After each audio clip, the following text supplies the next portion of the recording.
Jo'rag'o'ziyev to'xtadi, tepdi, kim bor? Gol! Hisob ochildi, qadrli do'stlar. Fayzullayev fantomik harakatlar bilan kirib bordi va endi penalti berish kerak ekan. Menimcha o'zi turdi. Gol!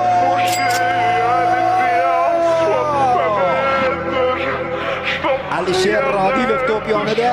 Zarba, gol! Uchuni. Hozir Fayzullayev kirib bordi, bu penalti do'stlar. Umar-Ali Rahmonaliyev gol urib hisobni Torino Dorishga keltirdi. Ishonchli zarba. Rahmonalikdan uzatma. Beshuni Norchayev. Hozir yana bir hujum, yuqoridan to'p yetkazildi. Gol! Norchayev. Ismoilov hozir esa Hojimatovga bir bordi, pas berdi. Gol! Avtogol. Aytdim-ku, bu o'yinda avtogol taqdirlandi. Imkoniyat Jiyanovda. Mana Hoshimovning imkoniyati. Gol!